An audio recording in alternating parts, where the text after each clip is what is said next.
On October 20th, 1967, me and Roger were riding up the creek in Bluff Creek, and we looked past the root ball to our left, and up stood this creature.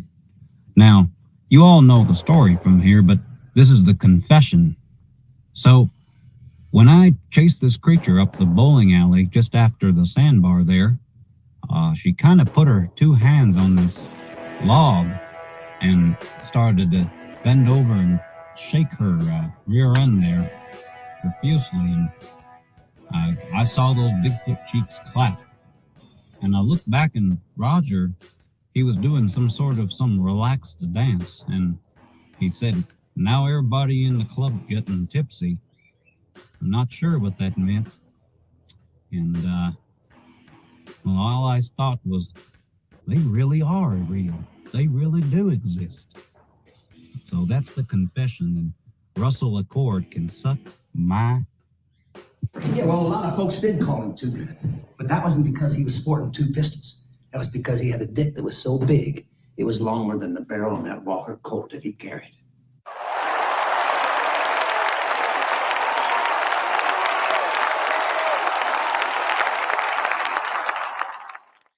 I'm here to do one thing, is to bring one of these creatures back. I don't want to talk right now. So don't get mad. Just keep the camera off right now, okay? I said I don't want to talk. You got it? Joan, get me a Snapple. Then I hear the best thing to do is feed them to pigs. You've got to starve the pigs for a few days, then the sight of a chopped up body will look like curry to a piss head.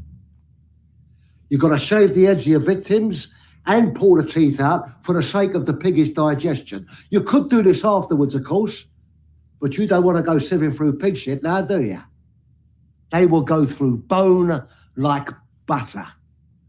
You need at least 16 pigs to finish the job in one sitting, so be wary of any man who keeps a pig farm.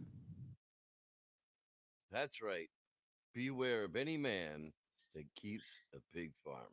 Welcome, everybody, to the Squatchers Lounge podcast. I am the Reverend Two Gun Kelly, and I am glad that each and every one of you has decided to join us tonight for the live show. We are talking about Bigfoot in Northern California, specifically in Humboldt and Del Norte counties. We've got a few recent Bigfoot sightings that we're going to get to, and we're going to see just where all of those things take us tonight.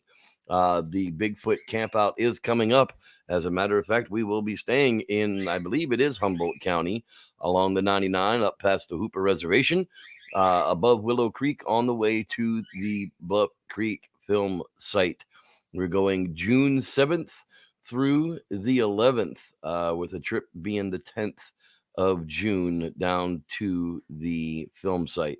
So if you wanted to come in just for a day trip, that would be the day to do so. I will have more details about what time to be there by. If you're going to come out and join us for if you're local and you can come out and join us for the day, we'd be glad to have you come down to the film site and take a look around. I'm really excited to go back.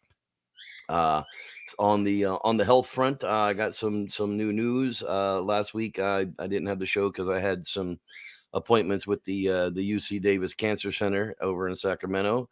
And I went and saw those people, and I saw Dr. Philip and Dr. Mark. Couldn't tell you their last names, but they were very nice gentlemen. Both seemed very confident in their abilities to cut this sumbitch out and be done with it. So August 3rd, I'm going to be down for a while. So the show will probably be on hiatus for probably most of the month of August. So but until then, I'm walking 3 miles a day. I'm eating 14 to 1500 calories a day, and we're dropping weight and building lean muscle. That's what we're doing until August 3rd. So I'll just be glad to have that maybe over with and done with. They're doing some kind of robotic surgery. I've seen it. I don't really know how all that works. They cut me open and push my guts out of the way and then go in with these robot arms and cut it out and sew it up and take out the trash. And they tell me 2-3 weeks I should be back on my feet again. So, That's where we are on the cancer side of things. I love, I don't need your pity, I don't need your sorries, I don't need your sorrows, I need your, that's it, you're gonna whip this cancer, because fuck cancer. It's not, the liver didn't kill me, this isn't gonna kill me either. I'm not gonna put up with this shit. So June 7th to the 11th, we are going to camp in the Bluff Creek Resort, run by the Yurok Indian tribe. And we'll be right on the Klamath. I believe there's a trout fishing pond there on the property as well, or close to the property as well, that we'll be able to use. Bigfooting, fishing, gold panning, you name it. It's just going to be just a collage of things to do. And if you don't want to do anything, if you just want to sit and camp and enjoy camp, you can do that too, because there'll be plenty of people that want to do that as well. So if you want to get along, message me, and or make your own reservations. You can get a hold of them by their email that's listed on the Facebook page. You can DuckDuckGo it. Yeah, I used to tell people to Google stuff, but not anymore. You can DuckDuckGo it and figure it out, and we'll see what happens from there. All right, so let me take a little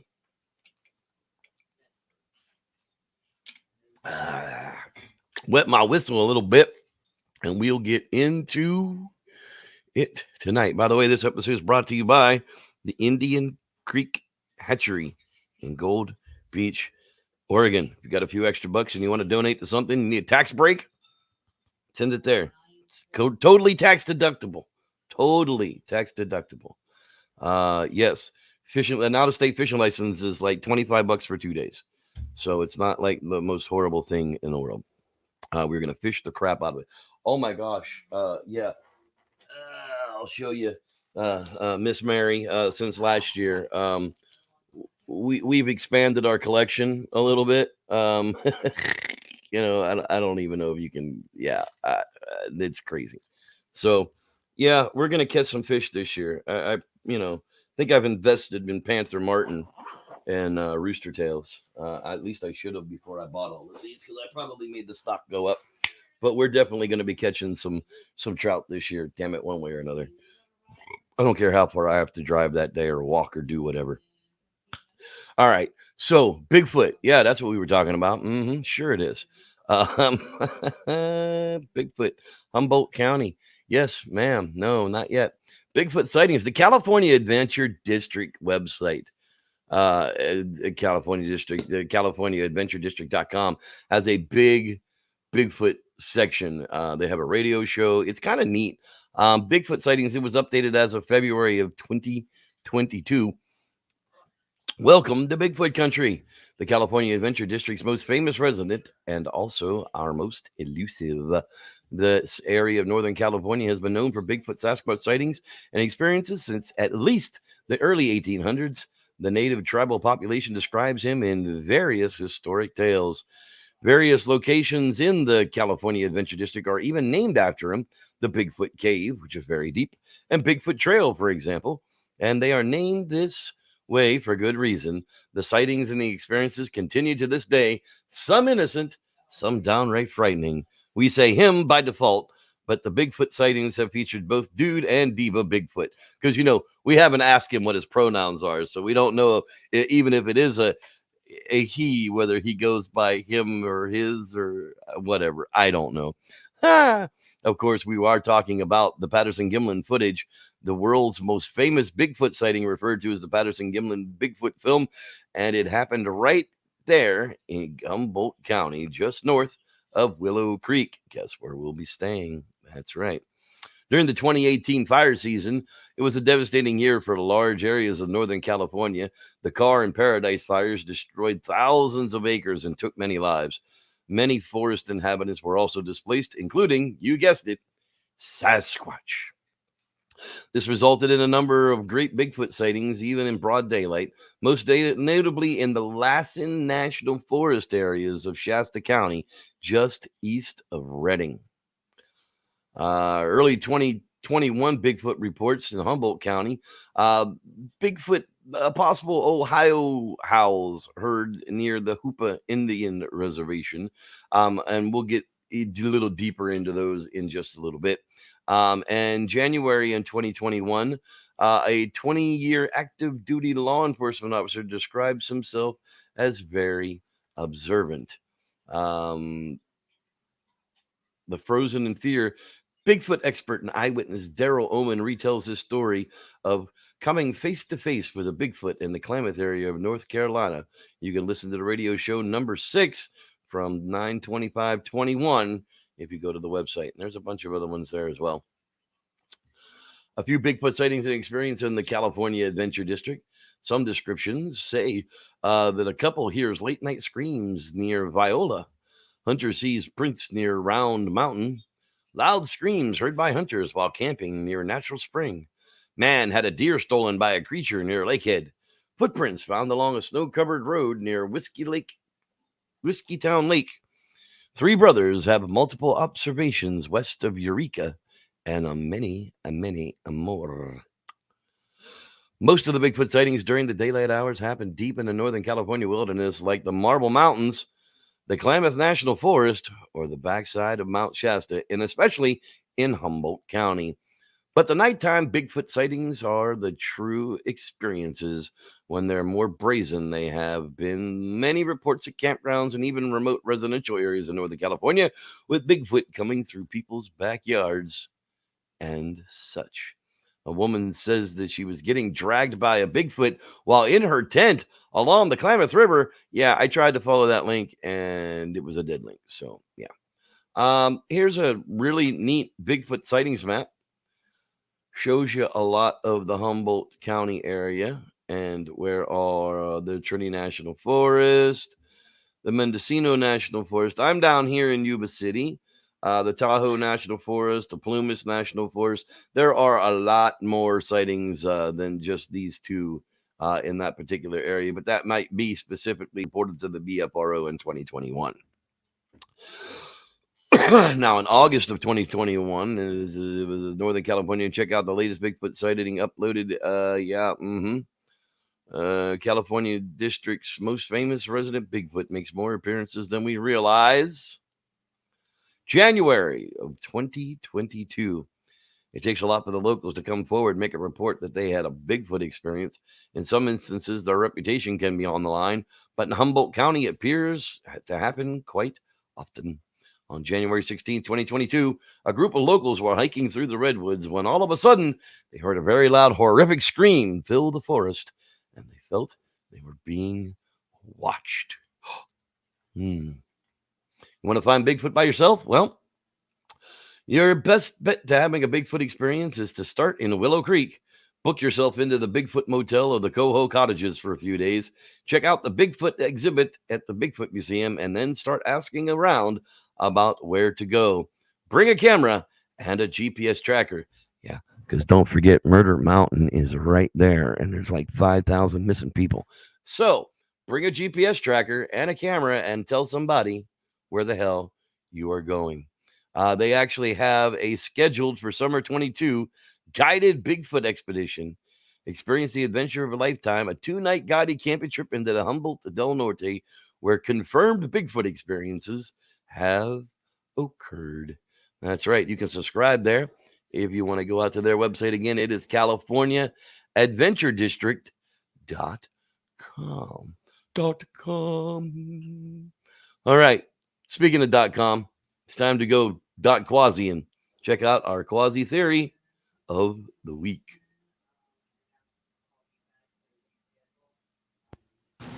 And now, Quasi theories from a quasi scientist with your host, Dean Cooper.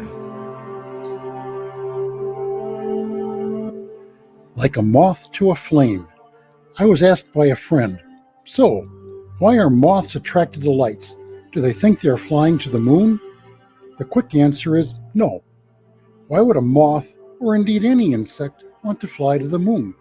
That kind of behavior is unwise and bodes ill for the long-term existence of your species, especially if your species shows a remarkable lack of certain intellectual skills. Skills like the forming of and testing of hypotheses, and then converting those hypotheses, which have been proven correct and are therefore proven theories, into actual tools. Tools that let you build more tools and ultimately fly to the moon without freezing or suffocating on the way. No known species of moth has done that, in the same way that no known scientist has actually figured out why moths fly into lights. That's not to say they haven't tried. There are a number of hypotheses, but no proven theories. Some think that, since moths evolved with no artificial light sources around, their navigation systems are screwed up by human light sources. But moths have had lightning bugs, glowworms, wildfires, and volcanoes around, and they deal just fine with those, and our yard lights are not that much different. There is one hypothesis, though, that I am partial to, even though it has some flaws. But it does a better job of covering the problem than the others. The hypothesis is by Philip Callahan, who, working in the 1970s as an entomologist with the USDA, suggested that an insect's antennae should be looked at as antennae. Antenna, as in a radio antenna, and not some sort of buggy equivalent of a nose. The usual view is that, in moths for example, the male cruises through the air using its rather fluffy antenna to sniff out the pheromone scent trail his mothy lady love has laid out in the breezes before him. The chemical snags on the antenna, which are presumed to have little sockets that fit the shape of the molecule, which in turn sets off the neural signal telling Romeo he is on the track of Juliet. Callahan, who was much more than an entomologist, looked at the male moth antenna and wondered what frequency of electromagnetic radiation it could be tuned to. He did the calculations and determined that they should pick up a spectrum of infrared wavelengths. He got some of the female moth pheromones, put them in a bottle, put a bright light on them, and the male moth wanted to fly at the bottle. Turn it off and he lost interest. It turns out that the pheromone absorbs light at higher frequencies, especially ultraviolet, and re-emits it as infrared. The male moth is following a trail of light, wafting in the gloaming light of dusk. It could be that many insects do the same. So, it could well be that one of the reasons bugs are attracted to lights is that, since all our lights give off some heat, which is infrared radiation, we are telling them to come and get some sweet, sweet lovin'. And then they die. You may read the text of this on my blog at bydean.com. That's BHAIDIN.com. Come and get your loving. Come and get your shit. Yeah. God, you gotta love the mind of the genius that does quasi theaters, quasi theories, Mr. Dean Cooper. Speaking of geniuses, it is time to bring in our camping tips for stupids. As soon as I can figure out how to. There we go. I think that's the way we do that. Yeah. Okay. And then I should be able to do this. And no, I should be able to do this and that. Camping tips for stupids. Tip number 41. Ever since the invention of coffee, by Jesus I assume, Americans have been addicted to it ever since. And any true red-blooded American camper will pack coffee into their kit before anything else goes in.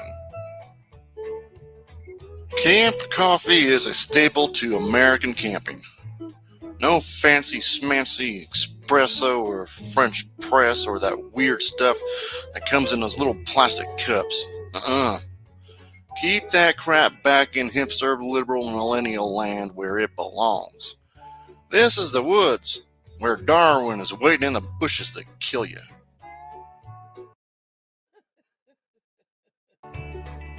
Cowboy coffee is the most simplistic and basic way of making coffee. And when it's 4 a.m. and 28 degrees and you're barely awake enough to take that morning pee without checking the damn wind first, yeah, you want easy tasks to do. Just pour the amount of ground coffee you want into a pot of water and bring that pot up to a roaring boil for about 3 minutes. Take off fire, let it sit for a minute, and pour about a cup of cold water into it to let the ground sink down to the bottom, and then let it sit for another minute. Then pour yourself a big, good hot cup of that shit. And wake the fuck up and go catch them walleye. This has been Camping Tips for Stupids. Remember to spay and neuter your idiot population.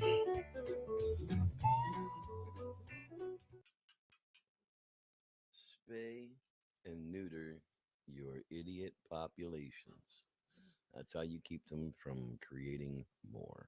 All right, let's give some shout outs here to the people that are hanging out live in the hangout tonight. Let's see who's in here tonight. Of course, Mr. Shane Barber's checked in way early as usual. Miss Bella Allegria, hello there, young lady. I hope you are feeling well. You know, good juju to everybody, that's for sure. Reverend Tim McCune, hello there, Reverend Tim. Glad you are with us tonight as well. And let's see here. There's Aaron and Mary Duncan. Of course, they're coming on the Bigfoot camp out. They've been dying to go to the film site for a long time, so we're going to take them there. First thing. Hopefully, Rowdy Kelly will be joining us on the trip, and he is the man to go down and see the film site with. That is for sure. Let's see here. Who else is going to be in here tonight? There's the Viking himself, Mr. Ken Reif. Hello, Ken the Viking. Prairie Fire. Hello there, Prairie Fire. Glad you're with us. Donald Fuller. Hey, he stayed awake for the show tonight. Thanks, Donald. Glad you're with us tonight, buddy. There's yeah, hay fever. Hey, buddy. Glad you're with us tonight as well. There's the Reverend Rod Dupree. He's always in the place to be. He's still trying to come and make the camp out with us this year as well. We're really pulling for you, buddy. I know the last couple of years have been disappointing, so I hope he gets to go your way this year. There's Glenn, the brown dwarf himself. He, too, is still hoping to make the camp out as well. We're really hoping that you come along as well. Dogman Central. Hello, Dogman Central. Glad you are with us. Let's see here.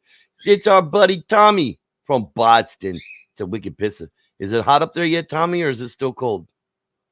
Let's see here. Who else is in the house? I know I saw some other people come in here later. There, Eric Wright's in the house with us. Hello there, Eric. Glad you are with us. Grasshopper et al. Hello there. Glad you're with us tonight as well. And Keith Harden. Hello there, Keith Harden. You remind me of that kid from friggin' Paul, Keith Nash. Who was that kid? That's Keith Nash. That's Keith Harden. Let's see here. Titan Glass 88. Hello, Titan Glass 88. Glad you are here too. There's the Dean Cooper. Parahuta Milakunes.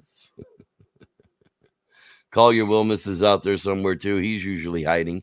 Hey, it's the Scottish Wildman. If it's not Scottish, it's Krupp. That's right. I'm North Scottish, Irish, Native American, so I fit into the family somewhere along the way. Let's see here. Who else is here? I know there's some other people here because I can see you. I can see you in the box, but you didn't say nothing. So, yeah, it's going to be that way. All right. Well, you know what? Say hi to me, and I'll try and catch up with you in a little bit. Camping, fishing, cooking, gold panning, squatching. Yeah, it's just going to be a hell of a time. It's going to be one hell of a time. That is for sure. All right, let's get back into the Bigfooting part of this. I'm starting to read like Biden. Yeah, where is this? There we go. Allow. There. You guys should be seeing that now. Yes, you are. These are those reports from the BFRO January last year in Humboldt County. Possible night sighting by motorist on Highway 101, 6 miles south of Garberville. Let's see here.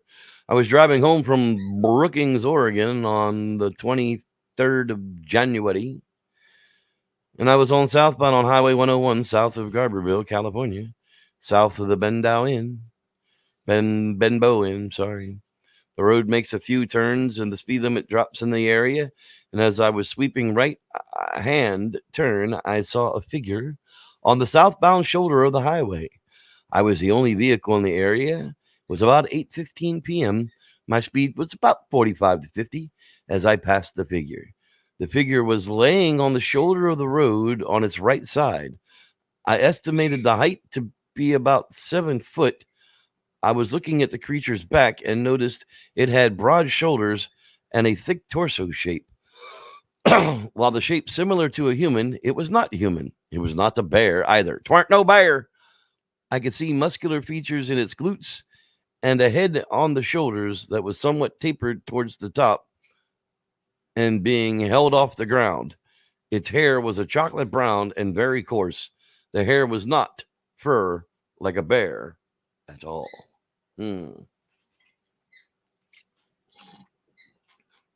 I turned around a distance past the spot and returned to where I had seen it. No other vehicles had gone north or south from that time, and I saw the creature to the time I turned around to its location. 2 minutes estimate. When I got to the spot where I had seen it, the creature was gone.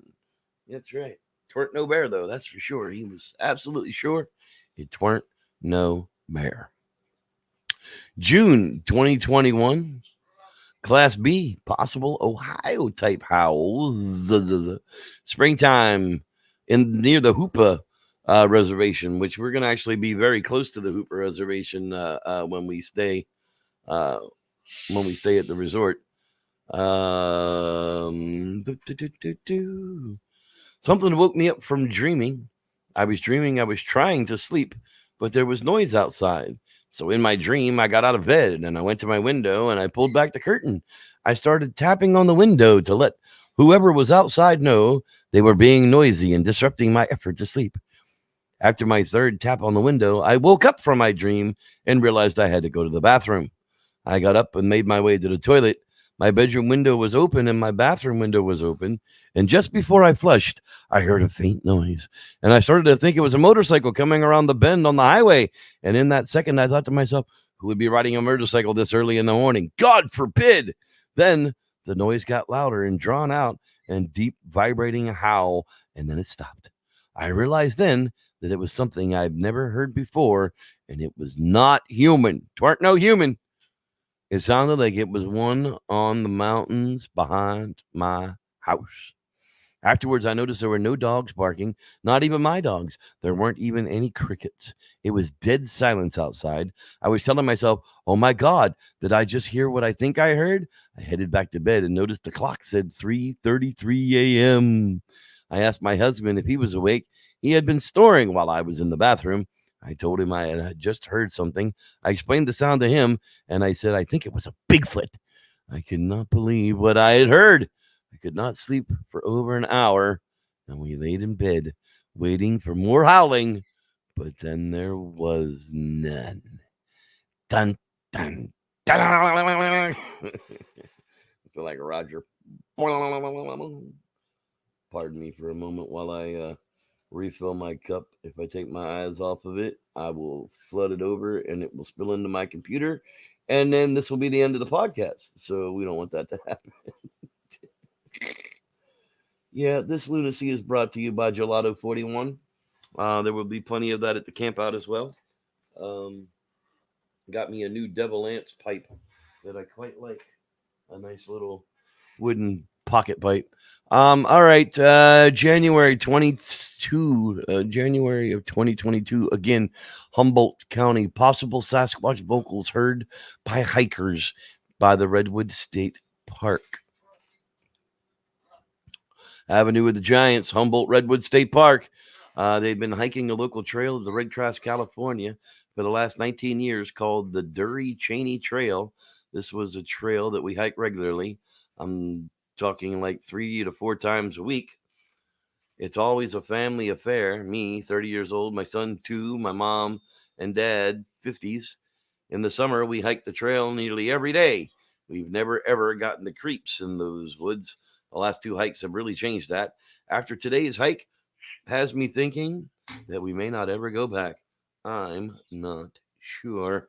We were hiking along while we were hiking along, gabbing and visiting. It takes us quite a while to finish up an otherwise quick trail because my son, who is 2, really sets the pace. We were nearly done on our way out when a loud, and I'm talking loud, yell / scream, guttural screech echoed through the woods. My family and I have grown up in the redwoods, and I've heard everything that nature has to offer.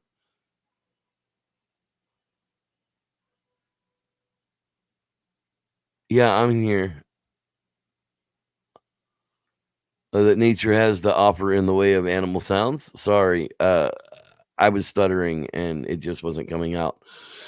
It wasn't a raven, a fox, a bear, a lion, a deer bleat, a chipmunk, or a hawk. It sounded like a human, but the fact that it traveled through the woods so clearly and loudly really shook all of us. Today's sound was nothing we had ever heard before. It was loud and defined. It was just far enough in the distance for whatever it was to get its point across without making us petrified. It stopped my mother and me and my son in our tracks. There was no doubt that we were all heard the same thing. My dad was talking and didn't hear it this time, but my dad's hard of hearing and doesn't hear the best of certain tones. You wouldn't hear a truck drive through a nitroglycerin plant. When he told him what we heard, he said he knew exactly what we were talking about because it happened the last time he hiked the trail with my mom. Bump, bump. That was just this year, just, like 45 days ago. Humboldt County, 47 encounters. Lots and lots of them. Del Norte County, 29 encounters. And they are pretty much tied together. Bluff Creek is actually, I think, our Louse Camp, I believe, is actually in Del Norte County, the famous camp of Patterson and Gimlin when they discovered the footage. But I do believe that Bluff Creek itself, the film location, is actually in Humboldt County.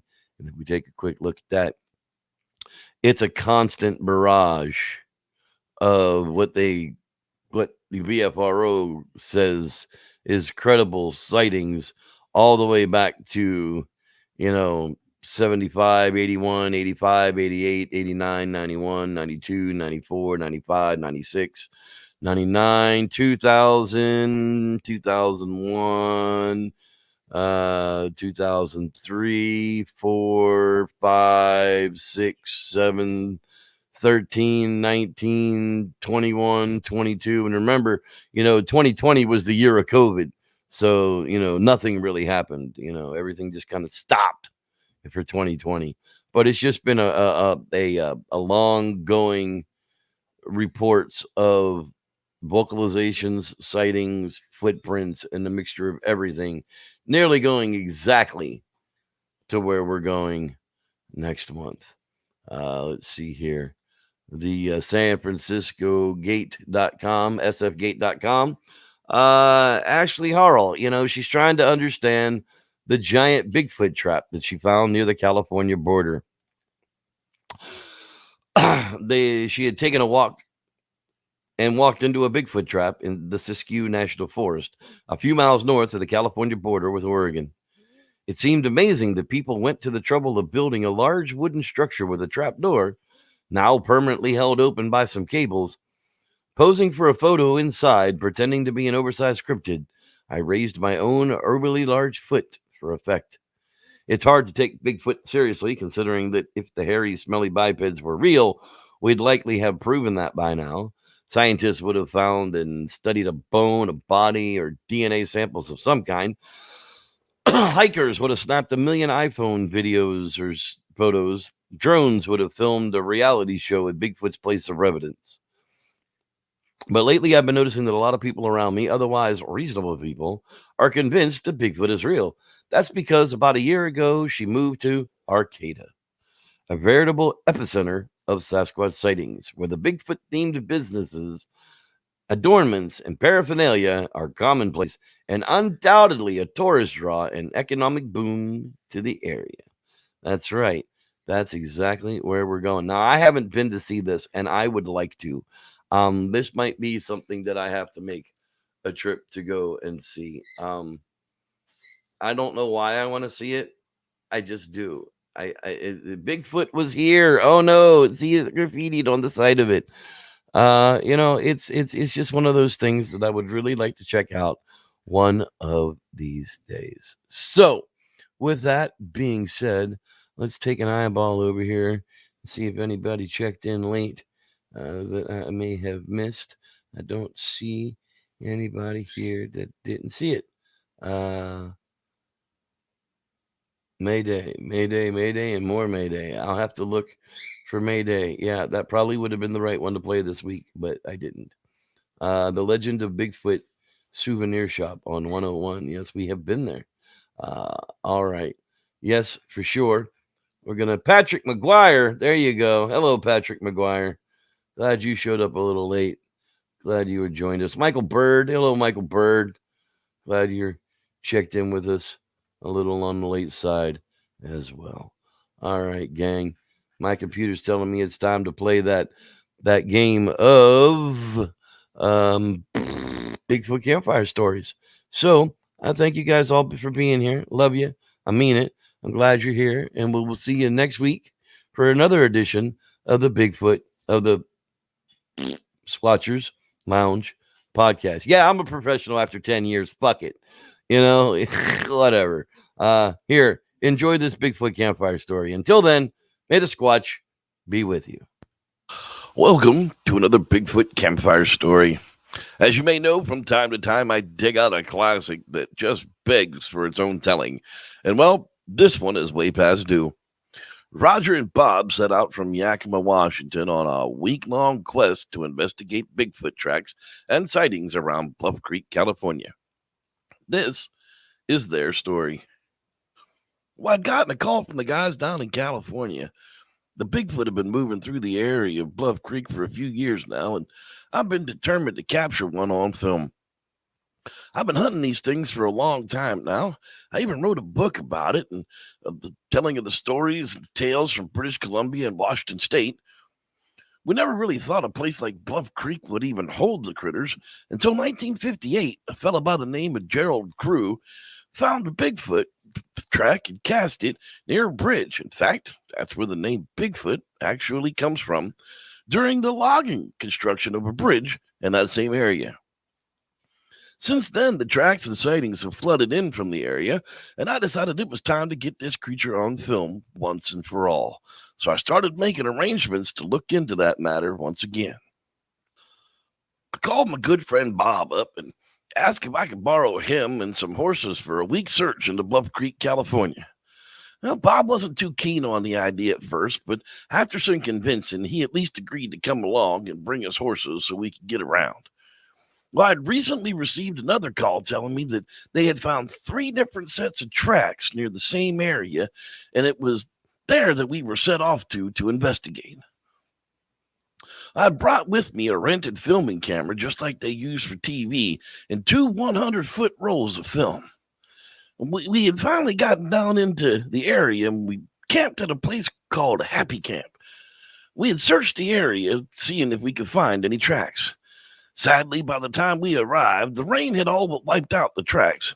So we spent a couple of days on horseback searching the area and decided on the 3rd day to move camp a bit closer to Bluff Creek itself. The logging roads had the area quite easy to get around, sort of. There were large tracts of road from one area to another, but after that, it got pretty wild again. We located a camp near Louse Camp, and we had to stage it up because Louse was full of logging crews at the time, but we were off the main logging road going in. By the time we had camp all set up, it was late in the day, so Bob and I took a short ride around the area, then went back to camp to make dinner and sleep off. Cool chill of the rain. Being October, the night chill got into the 40s, so we kept the fire burning all night. Well, the next morning, I awoke to an empty camp. Bob had already set off for a ride, and it was nearly 10 a.m. when Bob returned, and I asked him which area he'd covered for his morning ride. Well, I decided that we'd like to recheck that area that we had saw the evening before, so I grabbed the camera and checked the film, The area was so beautiful, I had already burned through 76 feet of film, just taking film of the surrounding area shots in the forest of Bob and I. Hopefully, it'll make the movie someday. Well, I loaded up the saddlebags and I mounted my horse and off we went to explore the watershed. We had come down off of the ridge where the old road had been, and we hit a log jam. That's when the horses began to act all weird. This was definitely abnormal. That was when we first caught the glimpse of the creature. It was crouched down by that log jam, and it rose up. When it did, my horse kicked and rose up on its front legs and threw me back off the ground. I quickly got up and grabbed my film camera and began to run after the creature. There it was in the viewfinder. It was all covered in hair about 60 yards from me and quickly getting away, so I had to get closer. Well, I ran across the shallow creek and I up a little bit of a area and I braced myself up against a tree, got the creature back into the viewfinder. I'm no photographer and I had no idea if this thing was in focus, but it was running and definitely filming. Well, just as I got it really in focus, Bob crossed the creek on horseback, and that's when the creature looked right back at the camera. It's so hard to see through the viewfinder. I can't really see the creature itself without it. Well, Bob was much closer, and the creature turned and quickly started to walk upstream, and that's when the film ran completely out. Click, click, click went the film roll in the device. Well, Bob started off to follow the creature upstream, but there I was with no horse, no rifle.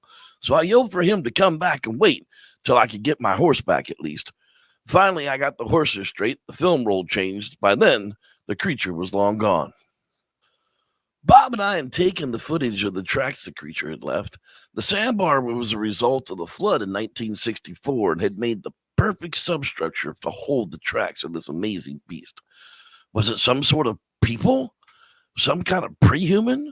Was it a monkey man?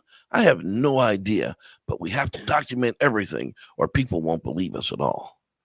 Well, Bob and I spent the better part of another week meeting people in the area to show them what happened.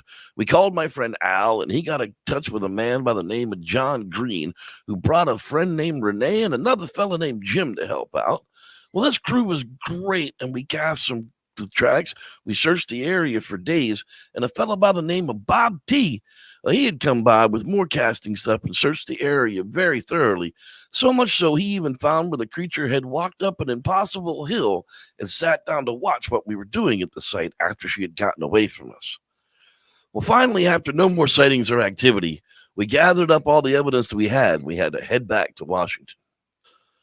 I had sent the film out for developing, and they called me down to view it for the first time. There, for the very first time, I got a good look at the creature I filmed in Bluff Creek that day. I didn't get the creature at the log pile like I expected, but I did manage to get several good seconds of it as it walked the sandbar and looked back at the camera. It was nearly perfect. No doubt about it, this had to be a Bigfoot. This was no person at all. I had to make me 2 copies of it right away, as I knew this would change the world's look at mankind. It took several days, but finally I had the film in hand. I put a presentation together the best I knew how, and I showed it to the scientific world of my findings. Most of them wouldn't even look, and those that did just laughed and called it a hoax. As if I had some time to play games and make stuff up. This was the discovery of a lifetime, and no one believes it's real. Finally, we took our tour on the road. Bob was not really into the roadshow game, so he stayed behind, but I tried city after city in state after state. And although many people talked about it, and it even getting on the news, without some blood or some body part, there was no way to prove what we filmed. Finally, with my health declining, I brought everything back home once again.